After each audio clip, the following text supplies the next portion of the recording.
Hello. So what got you so fascinated in World War II? Hmm. I was doing my thesis project at Emerson. I was going to make I saw that movie Darkest Hour about Winston Churchill. Nice. With Gary Oldman. Yeah, it's on my watch list. It's really good. I became fascinated with Winston Churchill. And I was like, man, I would really like to do something like that for my thesis, which is a crazy idea. It's ridiculous. There's no way to do anything like that for a thesis film, technically. If you're working on your own, I didn't have any students who would help me, so I was doing all this by myself. So initially I was going to do it as a documentary. There was also that series, The Crowd, at that time, which I also liked. So that was the vibe I was going for. I started researching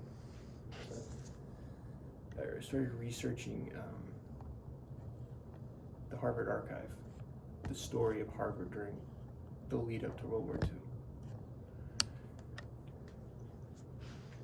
And I got a little special ID card and went in there, and you couldn't take anything out, but you could bring a camera. Ooh, nice. And I realized that I didn't have enough because filmmaking is all about showing, not telling. I didn't have enough, even for a documentary, to show. It was all written information, so I would just be telling. So I realized I have to make this a narrative film so that I can show it. But to answer your question, that's how I got interested in World War II. It's just really through Winston Churchill. Nice. Also, my granddad was in World War II. Both my granddads on both sides.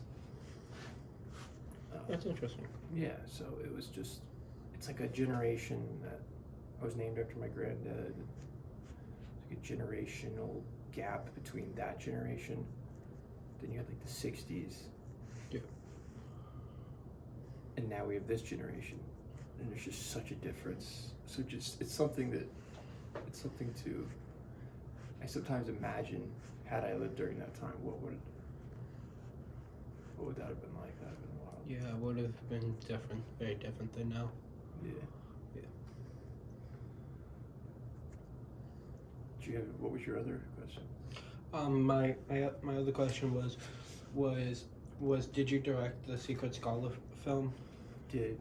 Nice. Yeah. It's not very good. It's not there yet. I would think about it more like a development exercise. Nice. What was the process behind it? What was the process behind it? Behind making it? Yes, behind making it. So when I was doing that thesis, it kind of started, I made that thesis Harvard Zero, which is about Harvard during that time. And the Secret Scholar idea came a year after that.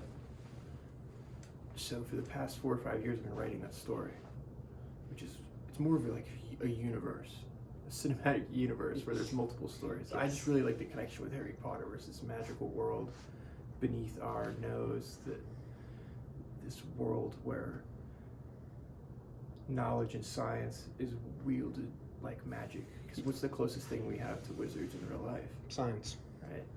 And so the idea that if there is knowledge that's so powerful, it is kind of like magic. How cool would that be? It's really just it would be very it's cool. just aspiring to something cool is all. Yes. It's just something that's just for entertainment. It's the escape element of it as well. So just, it came down to really what's feasible with just 1 or 2 people helping, all my own equipment, filming on my free time, and just trying to get something out there, because if you just wait for permission, you'll wait forever. Yeah. Yes. What would be some inspiring words for someone who wants to be a director? What would you say to them? Don't wait for permission. Okay. Yeah, like what we were talking about was get out there and make stuff. Yes. And experiment with different